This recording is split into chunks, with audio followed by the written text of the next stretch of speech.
Okay, let's continue with some more dungeon meshing. By the way, I finished that previous reaction.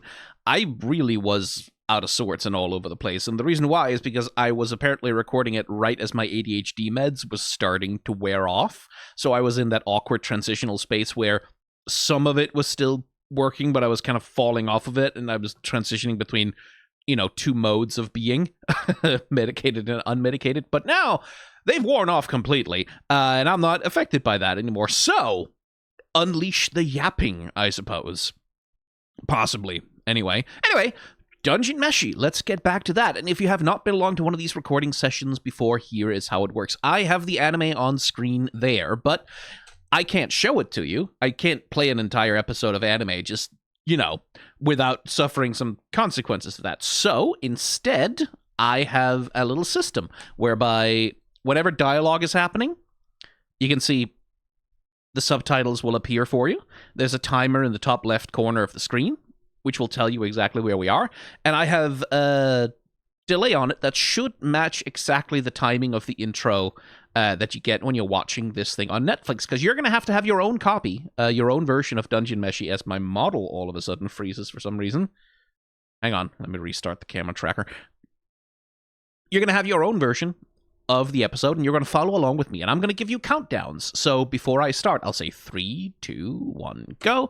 And whenever I have something I need to yap about or talk about, I'll say 3, 2, 1, stop. And we'll stop and start at the same time. We'll stay in sync, and we'll both watch the episode together. And that's how I do it on this channel, which is inconvenient for you, but convenient for me, and that's the thing that matters to me more. So yeah, with that explanation out of the way, let's just keep meshing some dungeons. 3, 2, 1, go. Badoom, Netflix sounds and stuff.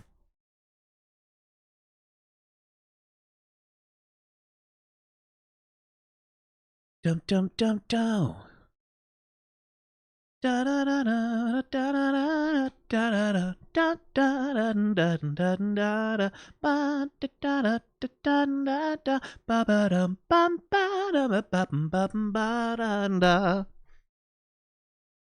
By the way, the intro also makes very explicit the idea that the party is like each party member in the intro, they're collaborating to gather ingredients for a meal, right? But then they also themselves are thrown into the pot as ingredients in the meal, right? So it's doing that thing of like reinforcing the interdependence between them, but also reinforcing that in gathering meals together and making food together and eating food together, they are also symbolically consuming one another, right? Like becoming part of each other in that way, which I think is also part of the point of all the dancing and the togetherness. That's so much the focus of the intro, is this idea that food is the thing that binds living beings together. We have to eat and be eaten by each other. It's the circle of life thing, right?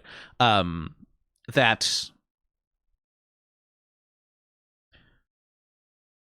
like we all eat food, but then eventually at some point our bodies too must decompose and become food for other things, and this interdependent network, right? This circle of life ecology.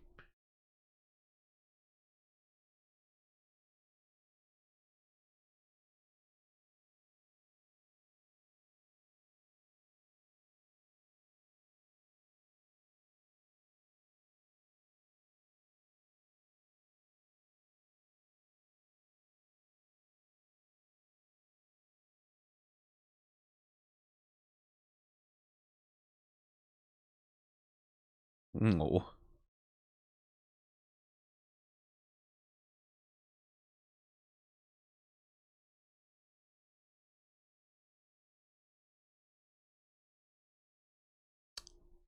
Oh, that looks elvish, doesn't it?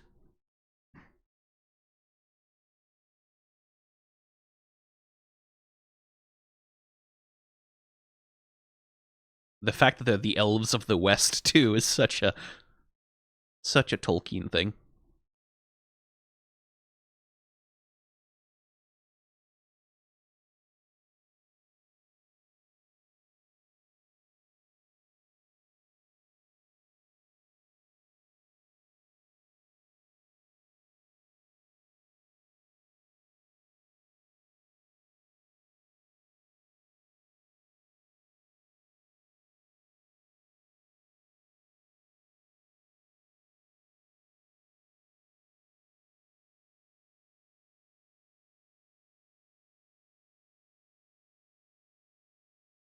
Ah, Namari.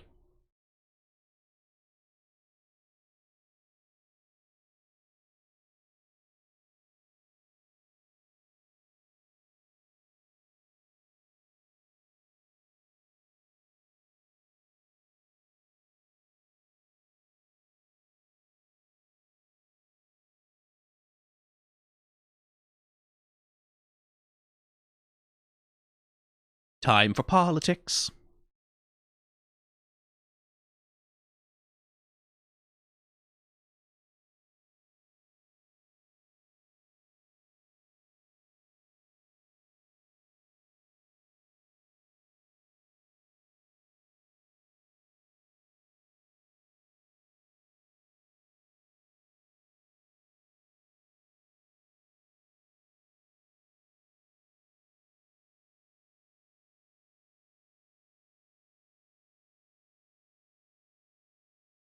Preach.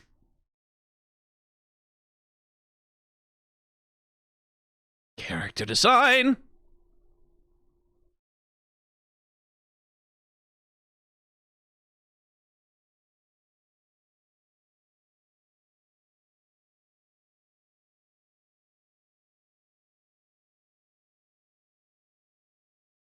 Character design.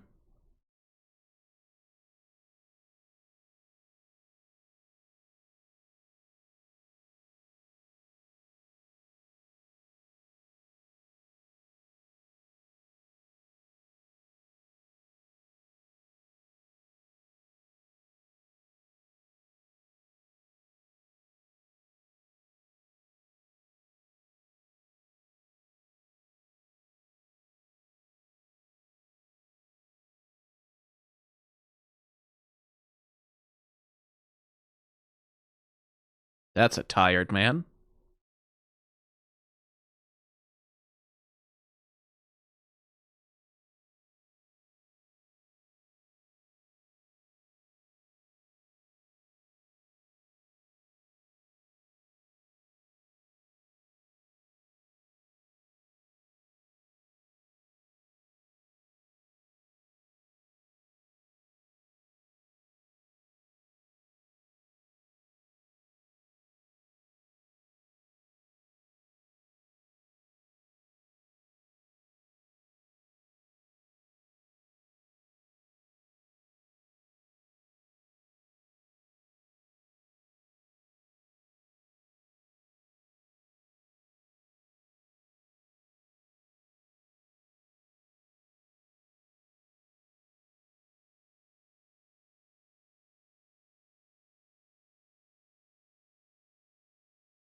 Little actor.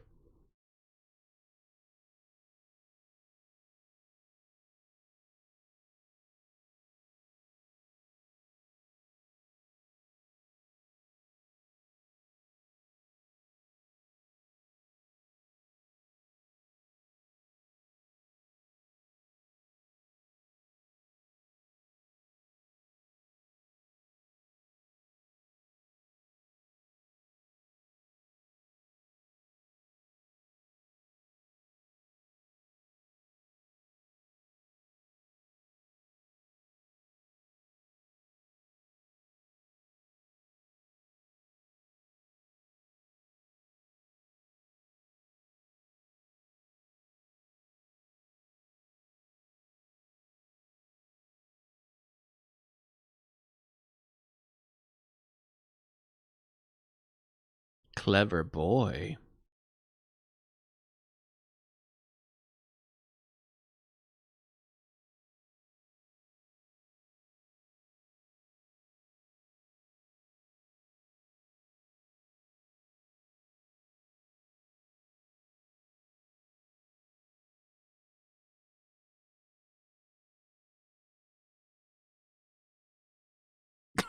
Oh, the little fairy.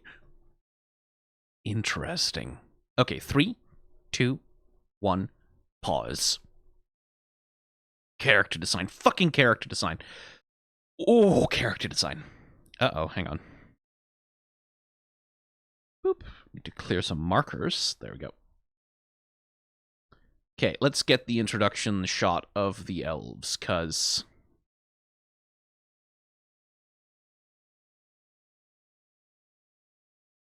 Character design, motherfucker. So, the anime is less varied than the manga, which is always sort of the case, because there's a big difference between producing something for animation versus a comic, but even within the limiting constraints and formats of anime, where things have to become more sort of streamlined and samey to make animation as easy as possible, right? Like, well, you kind of have to sand away some of the edges and details. Look at the fucking variety in character design here, right? The variety in how do these characters wear their hair. Like, this person very carefully managing, arranging it, like keeping it clean. This person having this, like, looking as though she kind of does it herself in the mirror with a pair of scissors every once in a while. Like, short hair, very short hair, like very prim and proper hair, very Marcel-like, actually. Then we have like this sort of like fountain of emo boy hair down over the face, almost as though like they kind of don't want to show too much of themselves, or as though they're sort of holding something back. And like we have wild boy Mac Longhair over here, right? Like just the use of different hairstyles to denote differences in how they relate to themselves and treat their bodies, differences in how they dress, right? Like how they treat the concept of wearing the uniform of the thing that they're doing, where you can see we have this pleated skirt thing here that repeats as a motif, like these sleeves, like these neck bits right here, and then like this pleating on the skirt, which sort of recurs as a motif that ties all of them together, except she like no, she's wearing it around the neck, right? Like, so you have these elements of recurring design that ties the characters visually together, but also there's great variety in how they are wearing it, right? You can see who's like more concerned with being in uniform, looking proper, who's more interested in showing off in some way or another. Like, again, it can imply all kinds of things about who the characters are and what their deal is, but it's just variety, right? Like, these are different people, very different people, right? And it's lovely. It's lovely character design.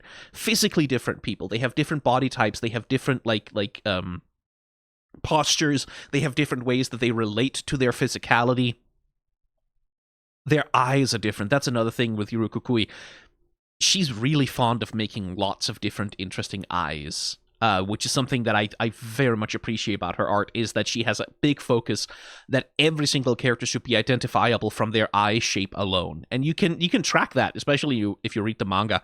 Like, you can tell who's Laios and who's Fallon just based on eye shape, which is another thing. Like, you show me most idol anime and I wouldn't be able to tell. Like, well, no, like, idol anime sometimes do interesting things with eyes, but like, eyes as a part of anime character design is often very heavily genericized, right? It's often very heavily, like, very strict repetition of shapes and ideas with fairly limited variety. And one of the things I love about Dungeon Meshi is the sheer variety in eyes on display, and the way that the different eye shapes inform differences between the characters. Right? You can even see it in this shot, right?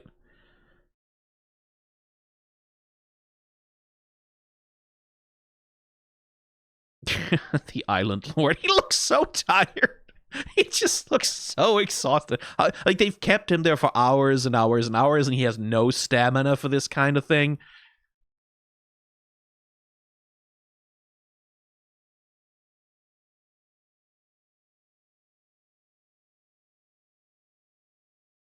Like, see there, like, even these NPCs, right?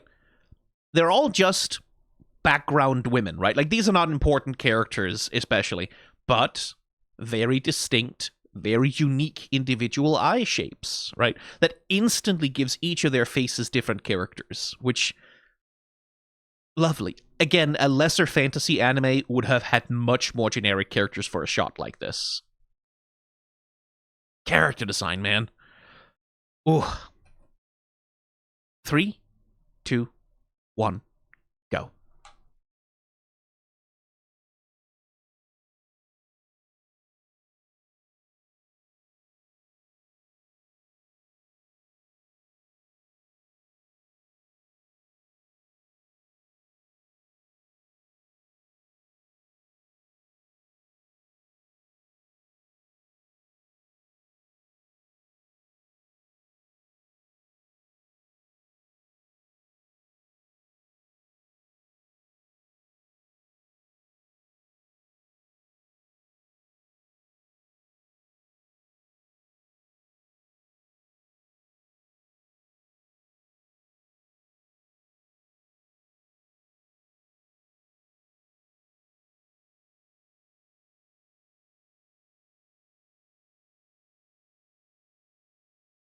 Oh, hey, just like maybe the party.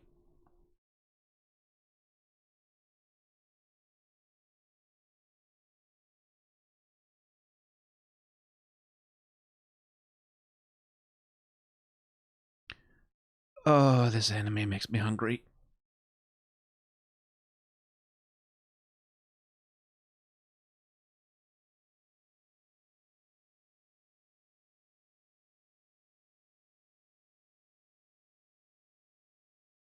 I want to eat that.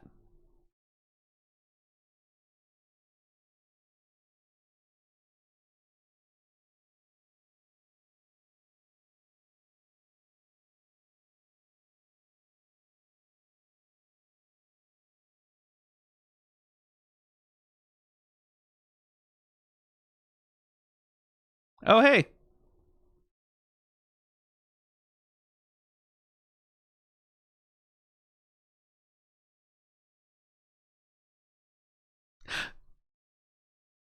God, the voice acting cast for the English dub of this is so good.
Oh, good.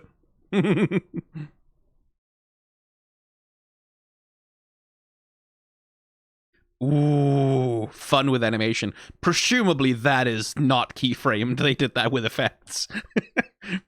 The wobbliness on the characters, I mean.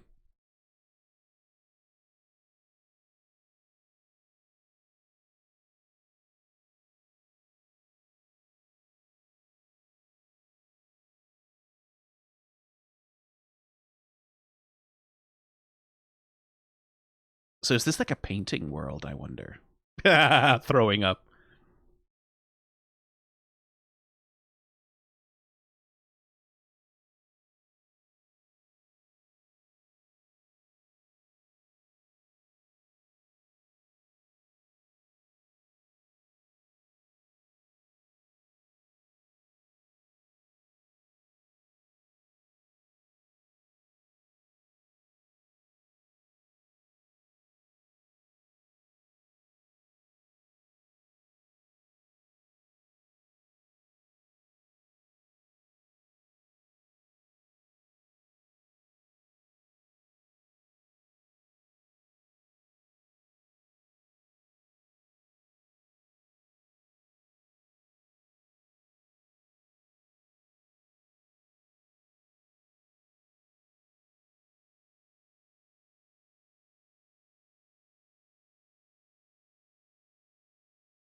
eye difference.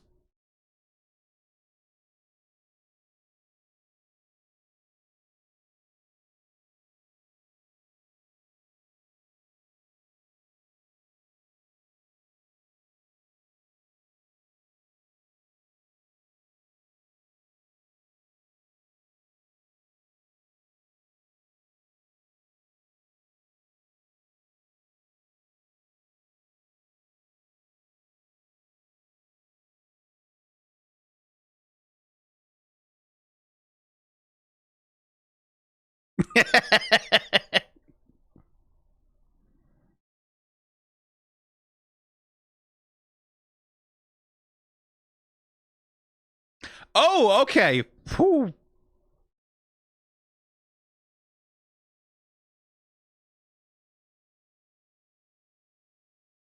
Laios. Okay.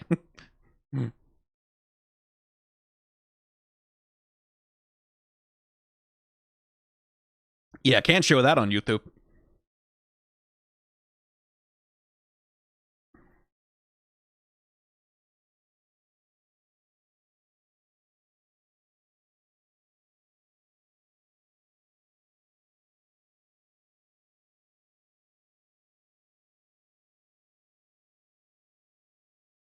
Sleepy.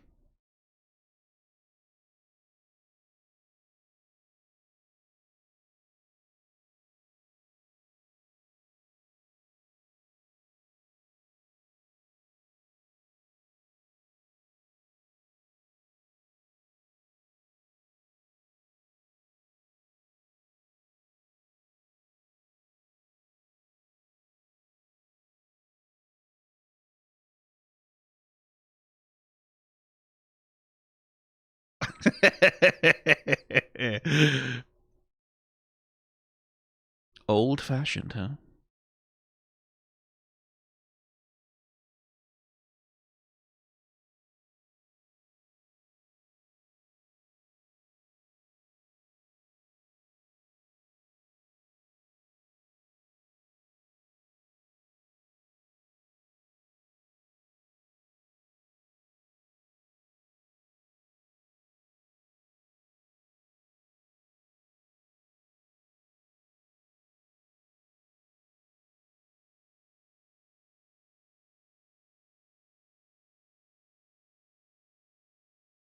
Yeah.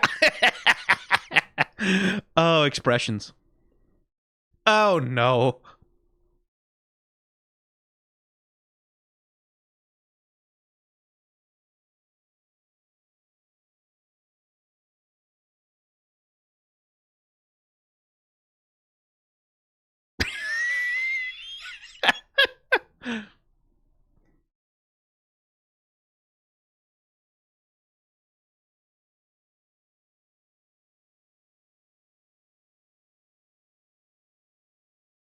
Hey, they got Itsuzumi address.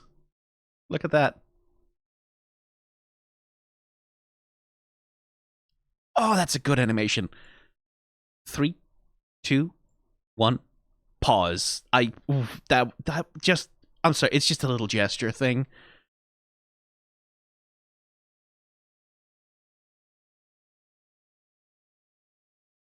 Like Marcial's protest.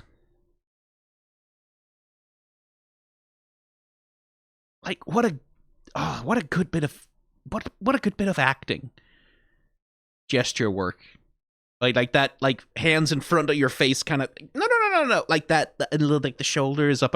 Wow, good acting work. I really like that. 3, 2, 1, go.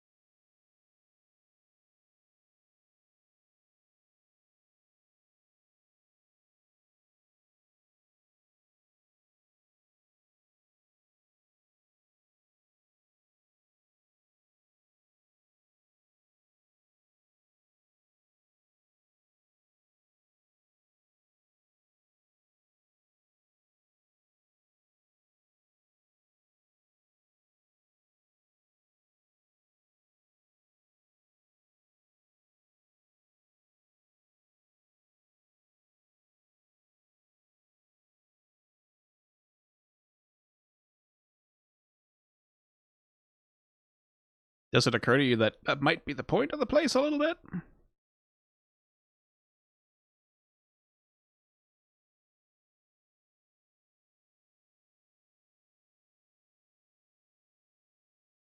Oh, hey, that's some interesting statues.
Well,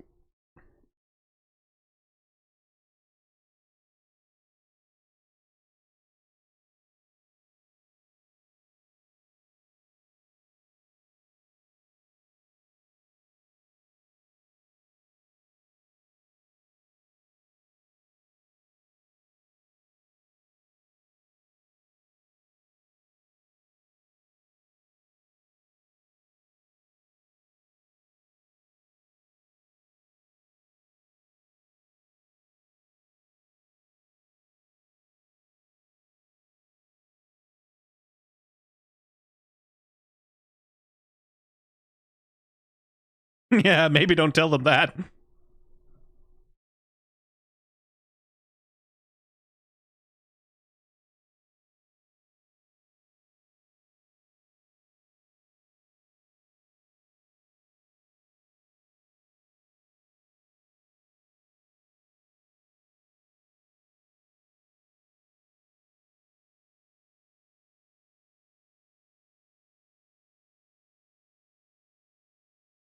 Yeah.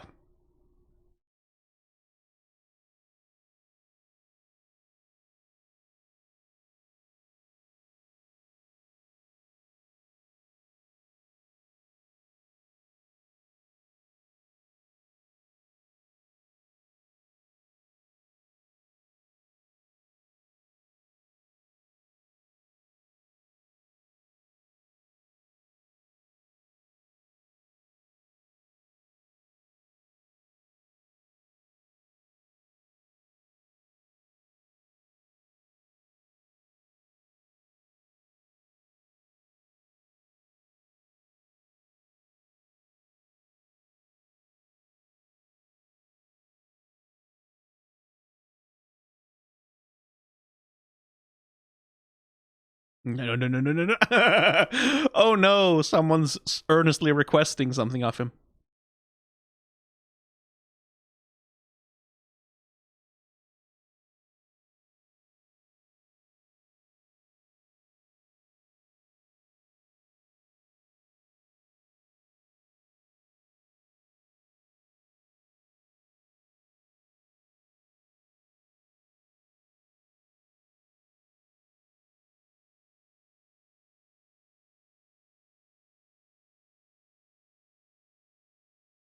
Senshi really, boy.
again, there's definitely things I've forgotten from my reading of the manga way back when.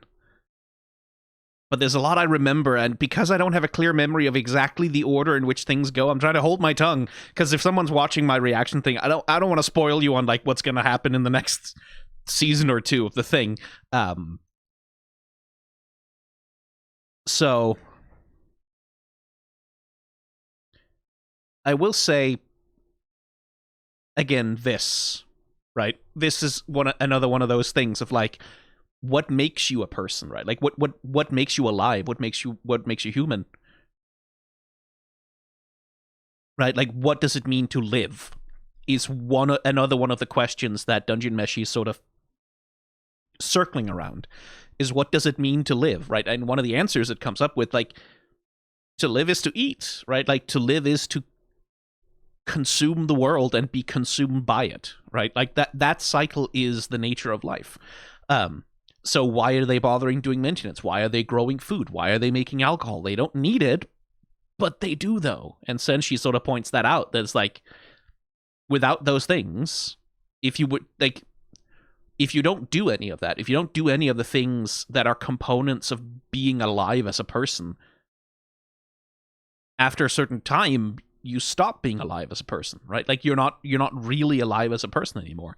So they keep doing these things. Like for 600 years, someone makes beer, right?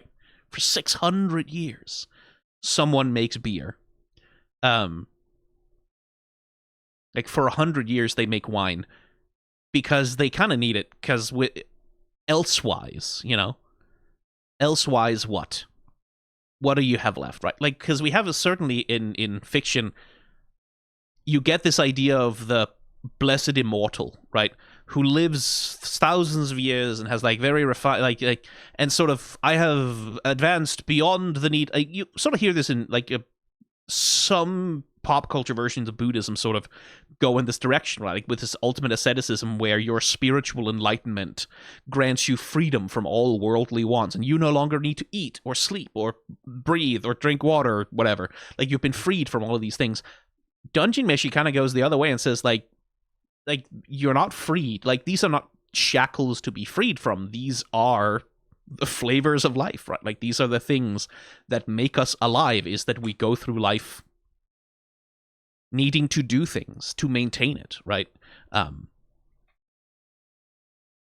I think that's, again, Dungeon Meshi. I really need to reread the manga. I really, really do, because it's such an interesting text. It's such an interesting text. And I need to make a fucking video essay about it at some point, too. I really do. Because thematically, there's so much going on in it.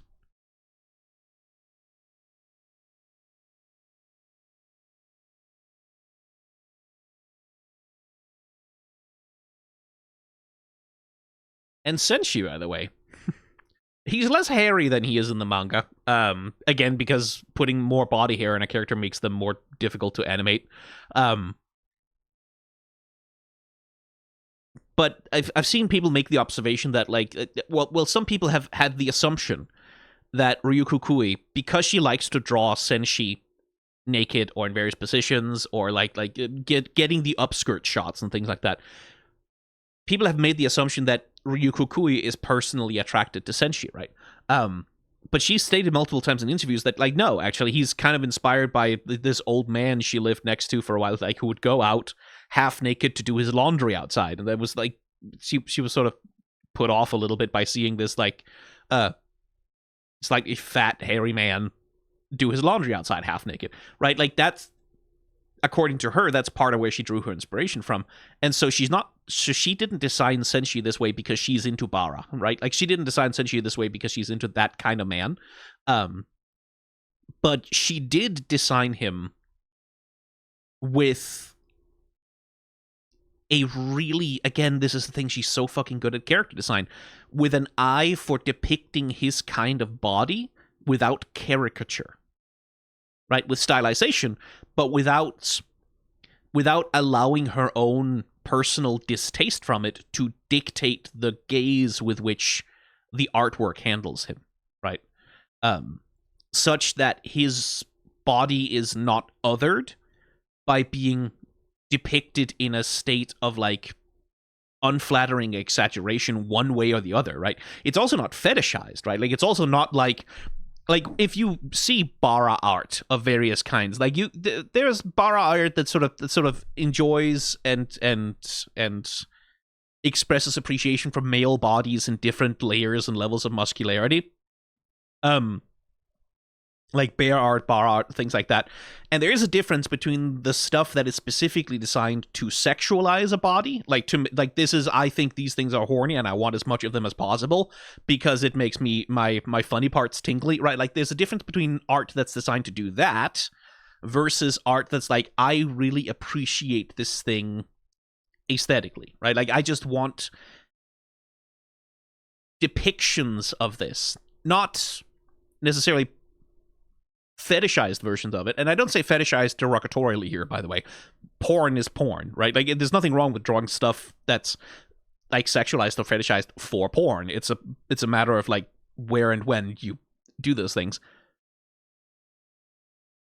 And then there's the art where it's like, I really like this kind of body, right? Like I really appreciate it. I want to create depictions of it that feel real, right? Like that feel verisimilitudinous with what it's like to see a body like that in real life. And the thing that Ryuko Kui is good at doing with her character design is she designs characters where their bodies look and feel the way that they feel verisimilitudinous in that way. Not realistic, I should say. That's a different thing.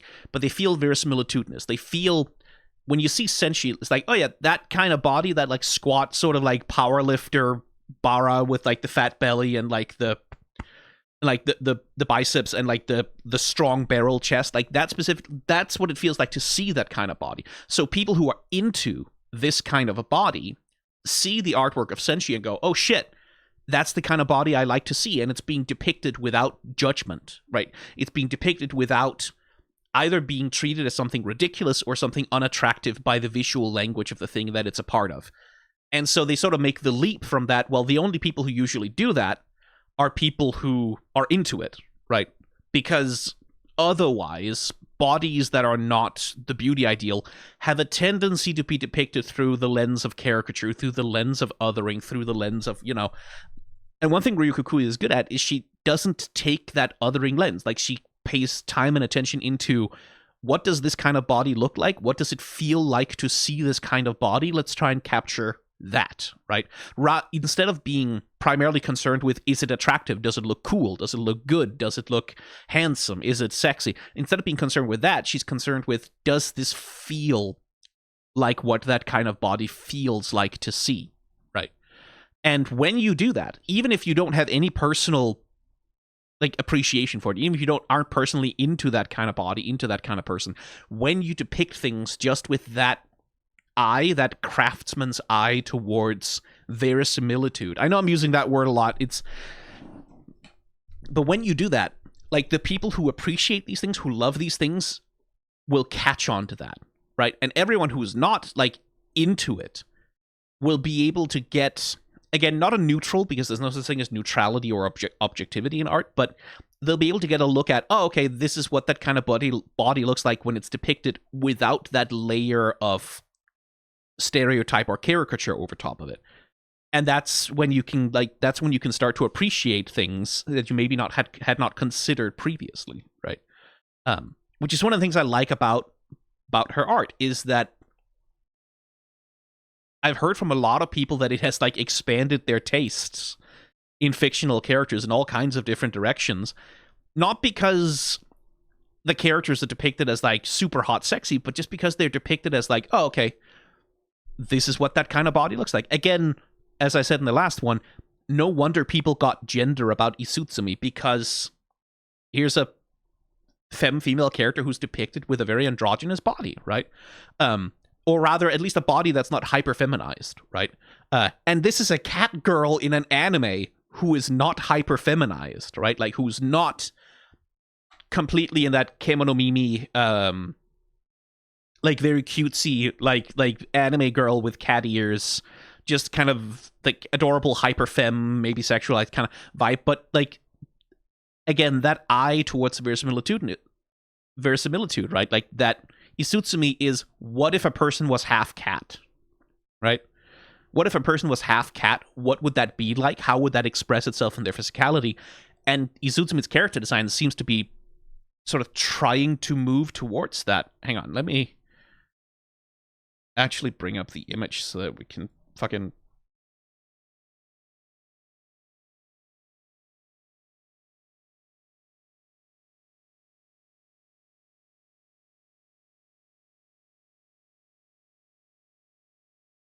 Let's see. Give me a sec. Right? It's not sexualized, but it's also not othered, right? She's an animal person, but it's not made weird. It's not... It's just a body, right? It's just a body. Rather than depicting it as either sexy or unsexy, it's depicted as it's just a body. There's again, no such thing as a neutral perspective, no such thing as an objective perspective in art, especially not in stylized art, but it's a position of neutrality rather than a position of eroticization or abjection.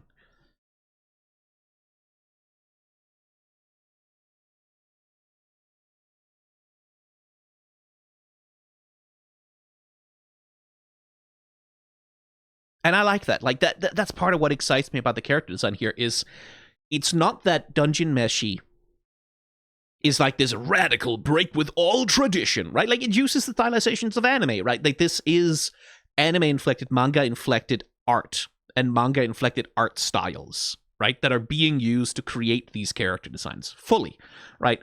It's not outside of those traditions, but within those traditions, it's pushing envelopes, right? Like it's pushing something. It's being more ambitious than most anime usually is on a visual level. And that's the thing, like we've been binging Frieren recently. Dungeon Meshi has better character design than Frieren. And by quite a long way as well. Like the anime, at least. I've not really read the comic as much, but like Frieren's character design style is also better than the average anime, I should say. Substantially better than the average anime. But it also feels a lot more limited in what it is willing and able to express relative to just the sheer breadth and variety that Dungeon Meshi does casually. And that's not to like rank them up like, oh, this one's better than like no. There are many things that Frieren does better than Dungeon Meshi. Don't get me wrong here. But just on character design, like Frieren does not push any envelopes in its character design, right? It operates fully, and that's intentional on the part of the story. It is very intentionally trying to operate very much within the tradition space of the genres that it's commenting on. It's operating within the traditional space of high fantasy anime, right? Like, and it's doing that on purpose. So that's not a denigration or a put down to Frieren or saying that its character design is bad. Just that Frieren's character design is always good, but it rarely delights me as much as Dungeon Meshi just does all the fucking time. All the fucking time watching Dungeon Meshi, I am delighted by the character design on display. Let's see, where are the... Let me go back to find the... Like there, like these three fucking girls, right? Who have recognizably different faces from one another. Right? In a way that's like, oh, these feel like three entirely individual people where they each have like their own completely individual hairstyle.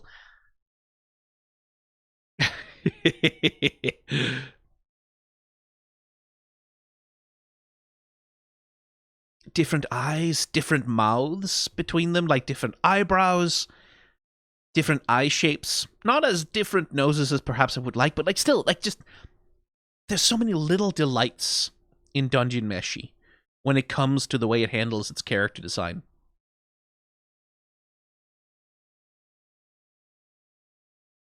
And yes, like Dungeon Meshi also very much is operating within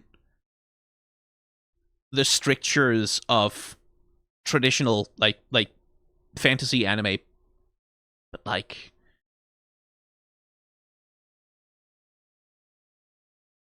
the sheer variety on display. I'm just sitting here like, as someone who has an obsession with the craft of this shit, joy.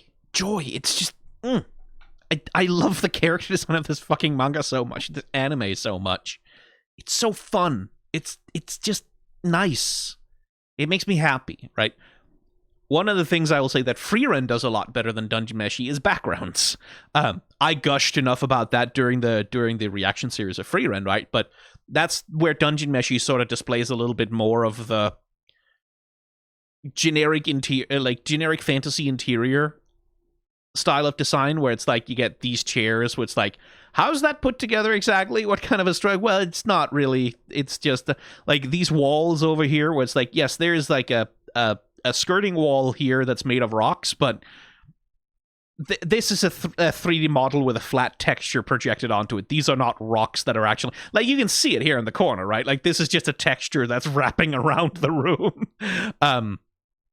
Like, clearly this looks like it was very much put together in like a piece of 3D software from like very basic assets, just to sort of create a backdrop, because unlike Freerun, which is so obsessed with creating the architecture and the sense of feeling of the worlds that it takes place in, like, compare and contrast this building, right? Like, you can see it's weathered, like, it's a fantasy building that's been around for a while, but look just how fucking rigid everything on this building is. Look how straight all of the lines are.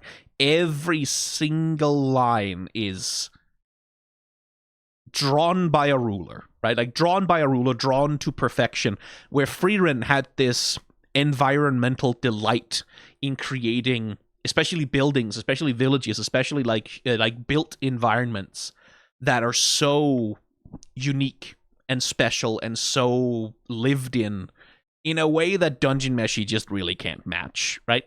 Each anime has different things that it does well. And I can't help but sit here thinking, like, a season of Dungeon Meshi where Trigger gets to do all the character animation, when you're talking like dialogue, interactions, and they get to do their style of action as well. Like, I know Freerun frequently drove me absolutely batshit fucking insane with the sheer level of artistry that Madhouse put on display in the action scenes and such. I would rather have Trigger doing the action scenes, but if they could get Madhouse to do the backgrounds, like, if they could get the team from Madhouse that does the backgrounds on Freerun to do the backgrounds on Dungeon Meshi as well, because, again, it's not like the backgrounds in Dungeon Meshi are not bad, they are better than most anime, but they're also just like, this is the house of the lord of the island, and it's like, yeah, generic 3D room asset number 48 with wrapping rock textures. It's not, it's not inspiring background design exactly. Much the same thing with this tavern, right? Like, this tavern looks like nothing. There's no windows, there's no decoration, there's no anything. And, like, Freerun had a few interiors like that as well, I should say. It's just, yeah. So the different animes do different things well, is my point. But Dungeon Meshi is fucking undefeated when it comes to character design. Like, Ryu Kukui is I genuinely believe is one of the greatest character designers of our age. Certainly working in the anime industry, because God, she has such an eye for creating character with visuals. She really, really does. Anyway, sorry, I went off on a thing there. How long was that outro blabber? Yeah.